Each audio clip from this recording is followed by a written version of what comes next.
الحمد للہ وکفی والصلاة والسلام علی عباده الذین اصطفى خصوصا علی افضلهم وخاتم النبیین محمد الامین وعلی آلہ وصحبہ اجمعین. اما بعد فقد قال اللہ تبارک وتعالی کما ورد فی سورة البقرہ اعوذ باللہ من الشیطان الرجیم بسم اللہ الرحمن الرحیم.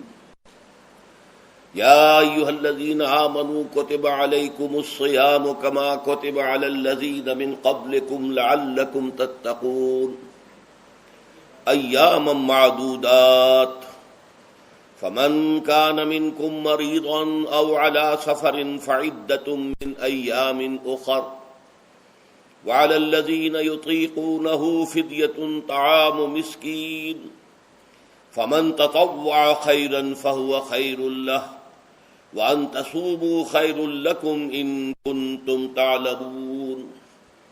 شهر رمضان الذي أنزل فيه القرآن هدى للناس وبينات من الهدى والفرقان فمن شهد منكم الشهر فليصمه ومن كان مريضا أو على سفر فعدة من أيام أخر يريد الله بكم اليسر ولا يريد بكم العسر ولتكملوا العدة ولتكبروا الله على ما هداكم ولعلكم تشكرون. وإذا سألك عبادي عني فإني قريب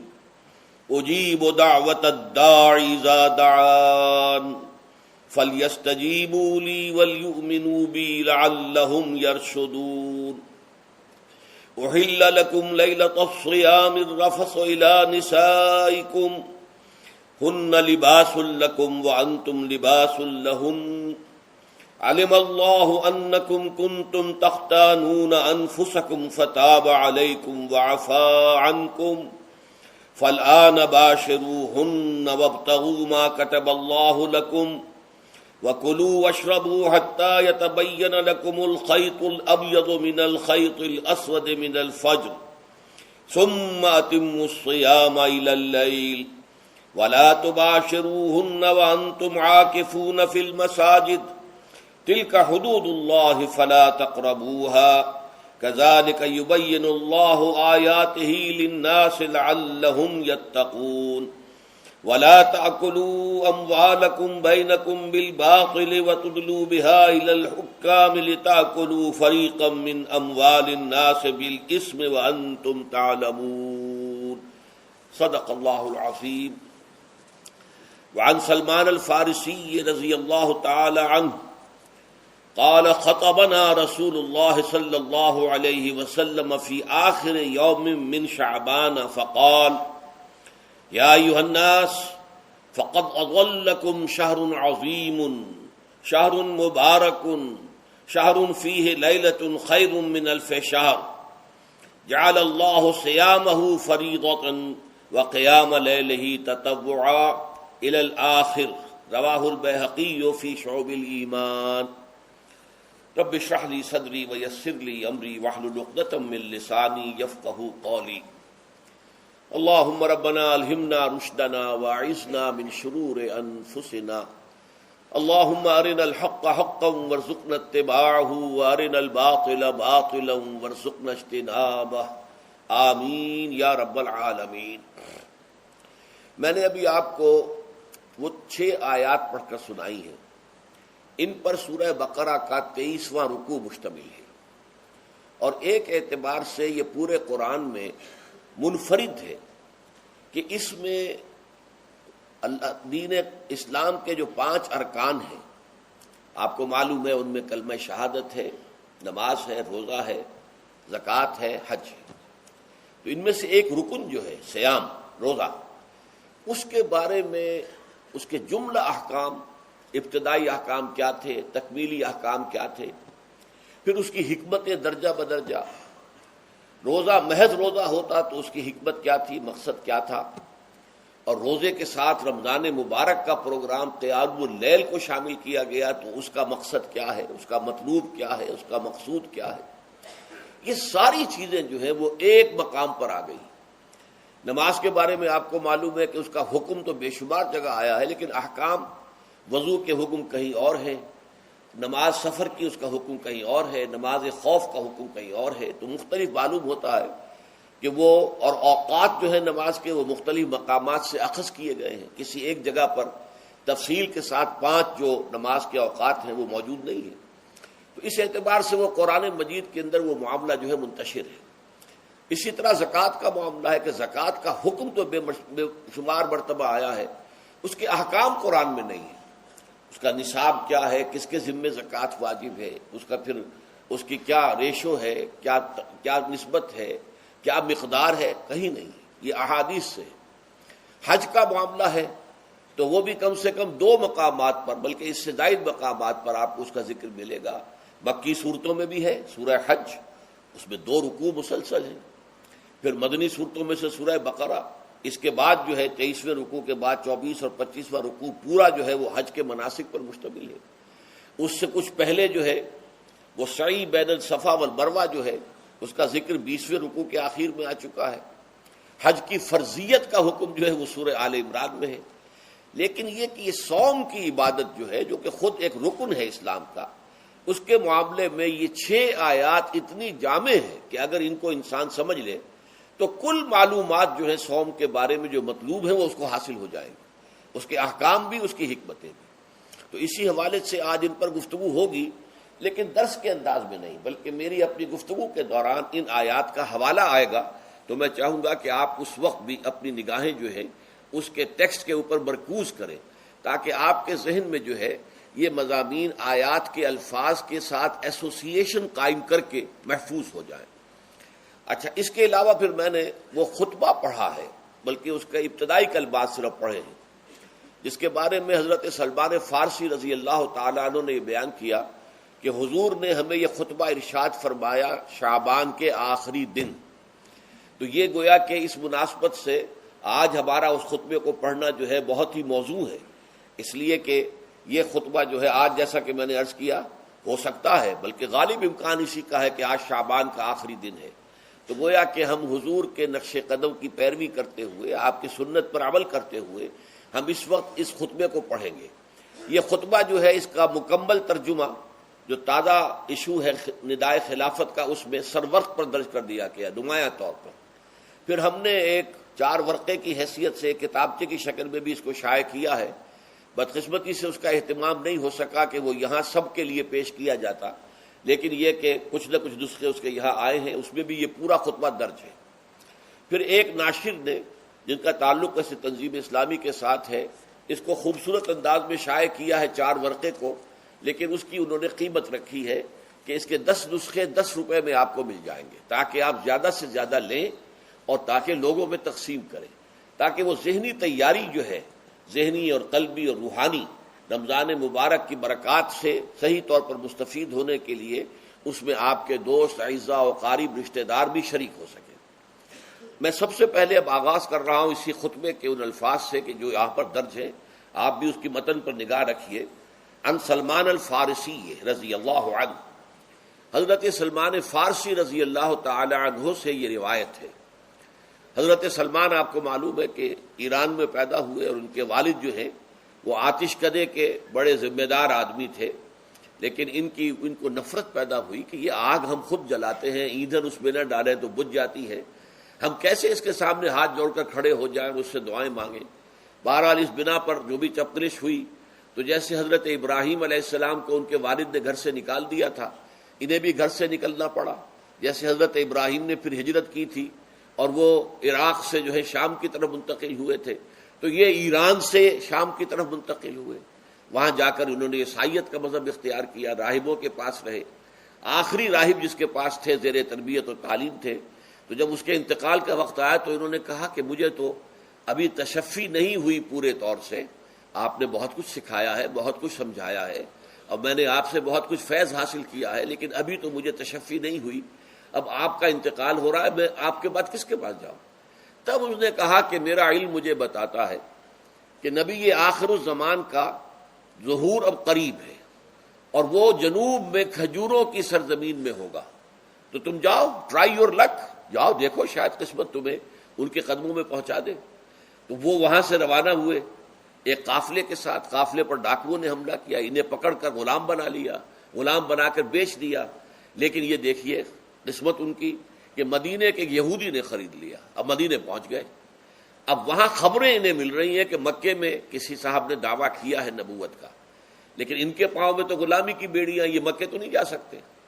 تو میں کہا کرتا ہوں کہ یہ اس شخص کی قسمت ہے کہ جیسے ہم کہتے ہیں کہ پیاسا کنویں کے پاس جایا کرتا ہے، کنواں تو پیاسے کے پاس نہیں آتا، لیکن یہاں کیا ہوا، کنواں چل کر پیاسے کے پاس پہنچا ہے۔ محمد الرسول اللہ صلی اللہ علیہ وسلم ہجرت فرما کر مدینہ تشریف لے آئے۔ تب انہوں نے اپنے آقا سے ایک روز کچھ تھوڑی سی کھجوریں مانگی، لیں اور اجازت طلب کی اور جا کر حضور کی خدمت میں پیش کی، کیونکہ اس نے یہ بتایا تھا راہب نے کہ وہ ہدیہ تو قبول کر لیں گے، صدقات قبول نہیں کریں گے، صدقہ قبول نہیں کریں گے۔ تو اسی امتحان کے لیے جا کر حضور کی خدمت میں وہ کھجوریں پیش کی۔ حضور نے پوچھا کیا ہے؟ عرض کیا صدقہ، فرمایا نہیں میں صدقہ قبول نہیں کرتا، یہ غربا کا حق ہے، دے دو، تقسیم کر دو۔ پھر کچھ عرصے کے بعد پھر کچھ کھجوریں لی ہوں گی اپنے اس آقا سے، پھر پہنچے، پھر جب حضور نے پوچھا کیا ہے، عرض کیا کہ یہ ہدیہ، آپ نے فرمایا ہاں ٹھیک ہے، ہدیہ میں قبول کرتا ہوں۔ تو فوراً قدموں میں گر گئے، ایمان لے آئے۔ اور ان کا معاملہ جو ہے یہ بھی جان لیجئے کہ یہ فقراء صحابہ میں سے تھے جو کوئی کام نہیں کرتے تھے، ہمہ وقت حضور کے ساتھ رہنا، اور اس اعتبار سے حضور نے ان کے بارے میں یہ بھی کہا ہے کہ سلمان و منا من اہل البیت، سلمان جو ہے وہ ہمارے اہل بیت میں شامل ہے رضی اللہ تعالی عنہ۔ ان کی روایت ہے قال خطبنا رسول اللہ صلی اللہ علیہ وسلم،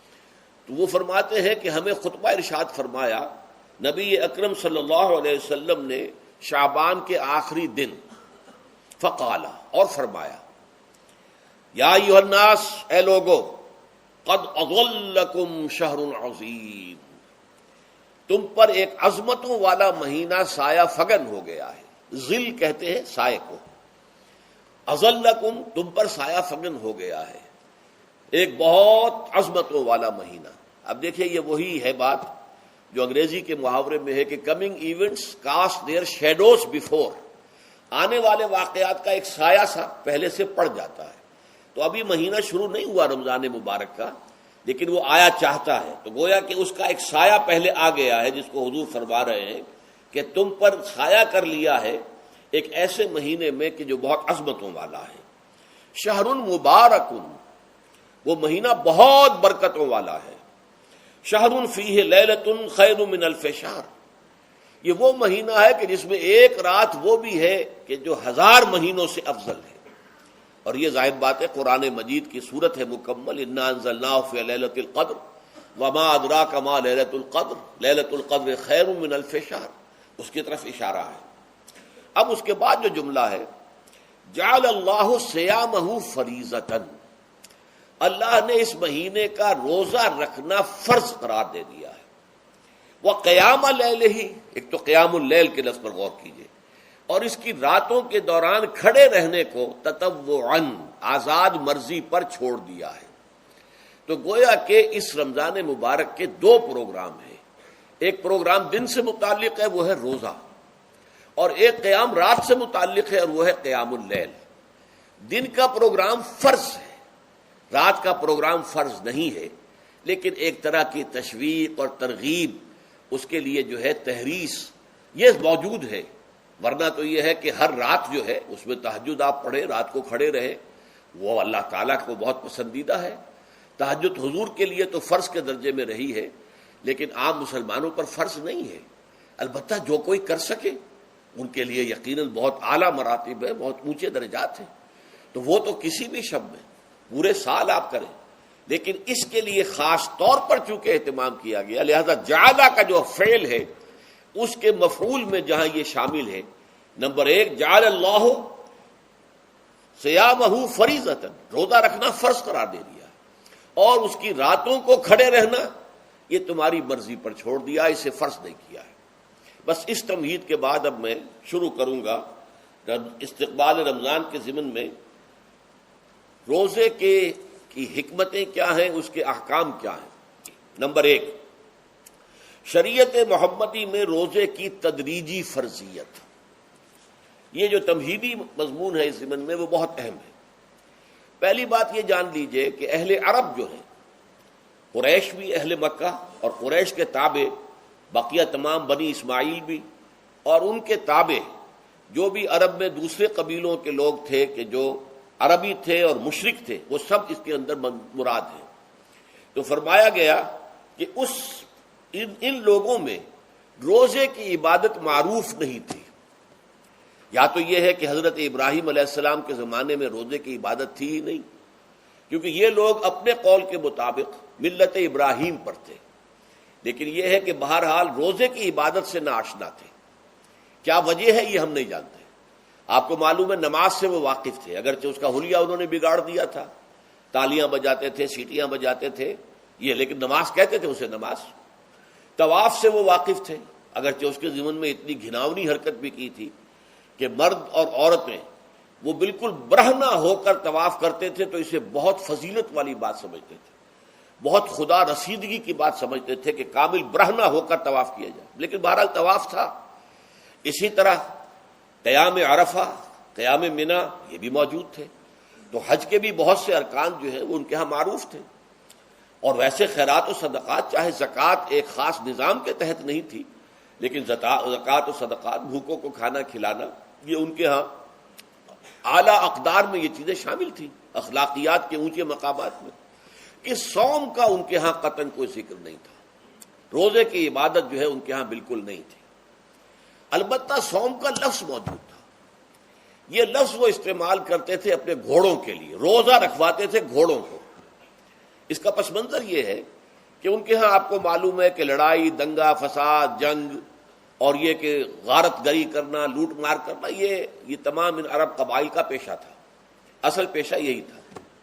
اس میں ان کے پاس دو جانور تھے، ایک تو اونٹ۔ اونٹ جو ہے وہ ان کی جو آب و ہوا ہے اور ان کے جو حالات ہیں اس کے ساتھ پوری مطابقت رکھتا ہے، یعنی اسے کئی دن کھانے کو نہ ملے اسے پرواہ نہیں، ہفتہ بھر پانی نہ ملے اسے کوئی پرواہ نہیں۔ اس اعتبار سے دھوپ کی کتنی ہی جو ہے تپش ہو، اونٹ کو کچھ نہیں کہتی۔ لیکن یہ کہ وہ سست رفتار جانور ہے، لڑائی کے لیے، جنگ کے لیے، خاص طور پر غارت گری جہاں کرنی ہو، جہاں جا کر گویا کہ ڈاکہ مارنا، پھر دوڑنا ہے، بھاگنا ہے، واپس جانا ہے، تو انہیں گھوڑے کی ضرورت ہوتی تھی جو سریع الرفتار ہے۔ لیکن گھوڑے میں یہ اوصاف نہیں تھے، وہ بھوک کو برداشت نہیں کر سکتا، مزمحل ہو جائے گا، وہ پیاس کو برداشت نہیں کر سکتا، مزمحل ہو جائے گا، وہ دھوپ کو برداشت نہیں کر سکتا، مزمحل ہو جائے گا، اور اگر یہ گھوڑا مزمحل ہو جائے تو سوار کا کیا حشر ہوگا، وہ آپ اسے اندازہ کر لیجئے کہ اصل میں تو پھر ہلاکت سوار کی ہوگی۔ اس لیے وہ اسے تیار کرتے تھے جنگ کی صعوبتوں کو برداشت کرنے کے لیے۔ اس کا دانہ پانی بند کر دیا، اور اس کا منہ جو ہے وہ عرب بدو جو ہوتا تھا خود تو اپنا چہرہ اور سر لپیٹ لیتا تھا کپڑے کے اندر، جب وہ چلتی تھی ان کے ہاں باد سموم،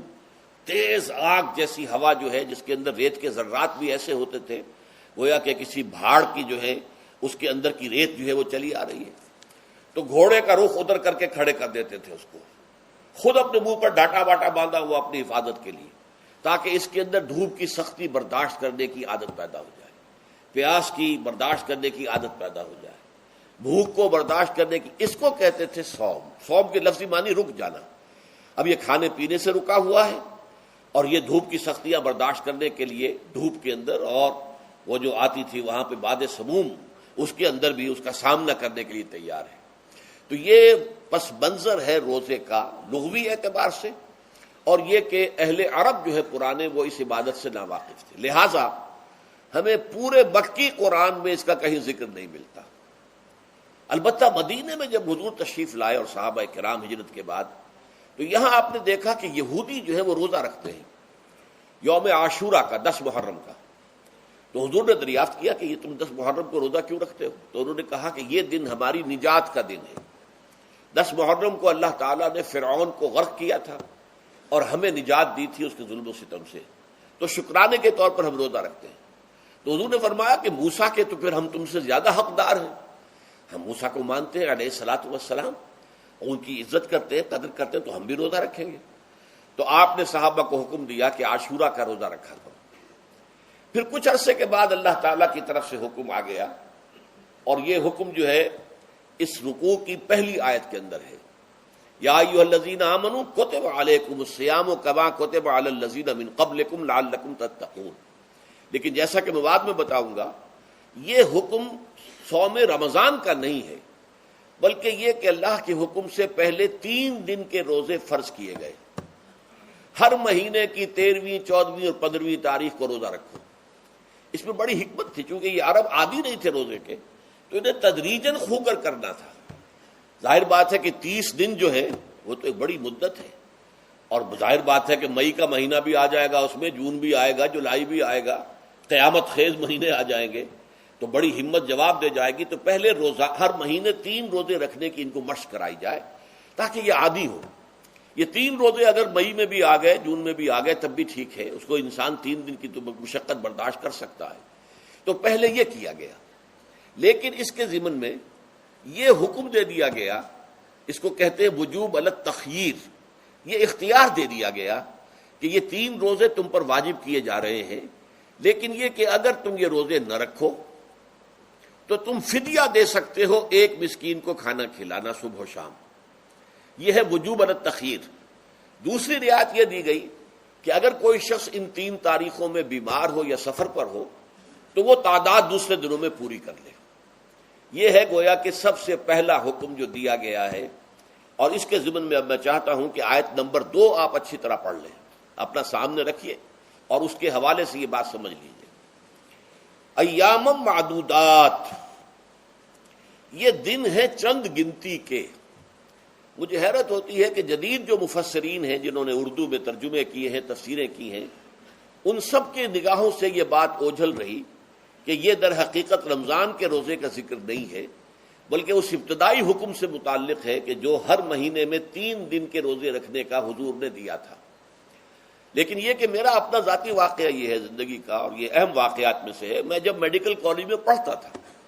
سمجھیے 19-20 سال کی میری عمر، اس وقت بھی مجھے یہ احساس ہوا تھا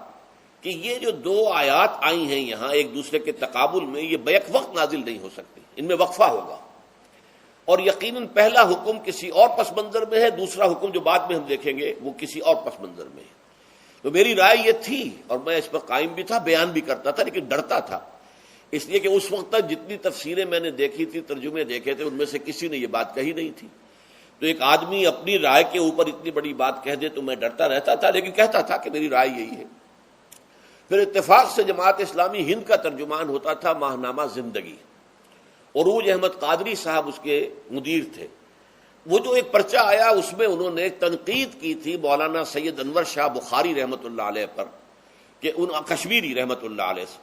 ان کے اوپر یہ تنقید کی تھی کہ انہوں نے یہ عجیب بات کہہ دی ہے کہ یہ جو حکم ہے یہ رمضان کا نہیں ہے، بلکہ رمضان سے پہلے جو حضور نے حکم دیا تھا 3 دن کے روزے رکھنے، اس سے متعلق ہے۔ اب مجھے اس کے اوپر پورا اطمینان ہو گیا کہ اگر سید محمد انور شاہ کاشمیری رحمۃ اللہ علیہ کی رائے یہ ہے تو متفق گردید رائے ابو علی برائے من، مجھے اب اس سے زیادہ اور کسی سند کی ضرورت نہیں۔ بعد میں نے جب تفسیر کبیر امام رازی رحمۃ اللہ علیہ کی اس کا بھی مطالعہ شروع کیا تو میں حیران ہوا کہ سلف میں تو یہ رائے کثرت سے موجود تھی۔ کیا سبب ہوا ہے کہ آج کے دور کے جو مترجمین اور مصنفین ہیں ان کی نگاہوں سے بالکل یہ بات اوجھل ہو گئی؟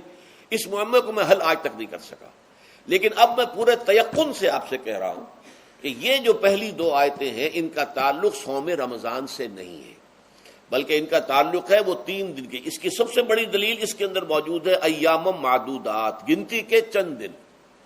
اب 30 یا 29 دن جو ہے وہ گنتی کے چند دن نہیں ہو سکتے، وہ اچھی بڑی تعداد ہے۔ پھر یہ ہے کہ یہ معدودات جو ہے اس کو کہا جاتا ہے جمع قلت، یہ زیادہ سے زیادہ 9 پر اس کا اطلاق ہوتا ہے، اس وزن پر جو جمع آتی ہے۔ اور اس میں جو ہے خود قرآن مجید میں حج کے سلسلے میں منا کے قیام کے ضمن میں الفاظ آئے ہیں، ایام معدودات فمن تعجل فی یومین فلا اسم علیہ ومن تاخر فلا اسم علیہ۔ منا میں قیام ہے گنتی کے چند دن، تو جو 2 دن ہی میں جلدی کر کے وہاں سے واپس ہو جائے اس پہ بھی کوئی اس گناہ نہیں ہے، اور جو مؤخر کر کے 3 دن پورے کرے اس پر بھی کوئی گناہ نہیں۔ تو وہاں پر بھی نظیر موجود ہے کہ 2 یا 3 دن پر اس کا اطلاق ہو رہا ہے، تو یہاں پر ایام معدودات سے لازماً یہ مراد ہے کہ یہ 3 دن جو ہے ہر مہینے میں 13ویں 14ویں 15ویں در حقیقت اس روزے سے متعلق یہ آیت آ رہی ہے۔ اور یہ بھی نوٹ کر لیجئے کہ رمضان کے روزے کی فرضیت کے بعد بھی حضور کا معمول اور آپ کے صحابہ کا اور جو بھی ہمارے ہاں اتباع کرتے ہیں حضور صلی اللہ علیہ وسلم کا نوافل میں بھی ان کا یہ معمول ہے، ہر مہینے میں یہ 3 روزے حضور بعد بھی رکھتے تھے اور آپ کے بہت سے صحابہ رکھتے تھے، اور آج بھی ہمارے ہاں بہت سے لوگ جو دیندار ہیں اور جن کے اندر یہ جذبہ ہے اتباع سنت کا وہ رکھتے ہیں۔ 13ویں 14ویں اور 15ویں تاریخوں کا ان کو ایام 20 کہتے ہیں، اس کی راتیں روشن ہوتی ہیں، 13ویں رات 14ویں رات 15ویں رات، چاند جو ہے اس کے اندر آپ کو معلوم ہوتا ہے 14ویں کو تو مکمل ہوتا ہی ہے، 13ویں اور 15ویں کا بھی تقریباً مکمل ہے۔ تو ایام 20 کے روزے جو ہیں بعد میں بھی برقرار رہے ہیں، لیکن نفلاً، فرض اس کے بعد جو ہے وہ رمضان کے روزے ہو گئے۔ تو ایام معدودات یہ دن ہیں گنتی کے، فمن کان منکم مریضا او علی سفر فعدۃ من ایام اخر، تو جو کوئی بھی تم میں سے ہو بیمار یا سفر پر تو وہ تعداد پوری کر لے دوسرے دنوں میں۔ گویا کہ اب اگلی کے ایک تو یہ رعایت ہو گئی، دوسری رعایت وعلی الذین یطیقونہ فدیۃ طعام مسکین، اور ان لوگوں کے ذمے کے جو اس کی طاقت رکھتے ہوں، یعنی مریض بھی نہیں ہے، صحت مند ہے، روزہ رکھ سکتے ہیں، سفر بھی نہیں ہے، سفر پر نہیں ہے، مقیم ہے، روزہ رکھ سکتے ہیں، پھر بھی نہ رکھیں تو ان کے لیے بھی ایک اختیار، اسی لیے میں نے لفظ استعمال کیا تھا وجوب علی التخییر، واجب تو ہے لیکن اس میں ایک اختیار دے دیا گیا ہے۔ وہ اختیار کیا ہے؟ فدیۃ طعام مسکین، تو پھر یہ ہے کہ ایک مسکین کو کھانا کھلا دینا، فدیہ کہتے ہیں کسی چیز کا بدل ہو جائے، جیسے کہ جنگی مجرم ہے اس کا فدیہ ہے، گویا کہ اس کو دے کر وہ پھر آزاد ہو جائے گا، فدیہ اس کو کہتے ہیں۔ ففدیۃ طعام مسکین، لیکن یہ ہے کہ فمن تطوع خیرا فهو خیر اللہ، اور جو نیکی سے خیر کرنا چاہے مزید تو وہ اس کے لیے بہتر ہے، ایک کے بجائے 2 کو کھلائے، 3 کو کھلائے، 4 کو کھلائے، 10 کو کھلائے، تو یہ تو ترغیب ہے، لیکن کم سے کم ایک مسکین کو کھانا کھلانا 2 وقت کا۔ وَأَن تَصُومُوا خَيْرٌ لَكُمْ، اب دیکھیے یہ لفظ بول رہے ہیں، اگر تم روزہ رکھو تو یہ تمہارے حق میں بہتر ہے، یعنی اگرچہ اختیار تمہیں دے دیا ہے، اختیار یہ ہے کہ روزہ رکھو، اگر نہ رکھو تو فدیہ دے دو ایک مسکین کا کھانا، لیکن اگر تم روزہ رکھو، ان کنتم تعلمون، اگر حقیقت میں تم علم رکھتے ہو کہ روزے کے اندر کیا کیا برکات ہیں، تو تمہیں روزہ لازماً رکھنا چاہیے۔ تشویق اور ترغیب موجود ہے، لیکن یہ کہ اس کی فرضیت یا وجوب نہیں ہے۔ یہ تھا ابتدائی حکم روزے کی ضمن میں۔ اب اس کے بعد اگلی آیت جو ہے اس کے بھی پہلے حصے کو مت پڑھیے، شہر رمضان الذی انزل فیہ القرآن، اس کے بارے میں تو بعد میں گفتگو ہوگی، بینات من الہدی والفرقان، لیکن اگلا جملہ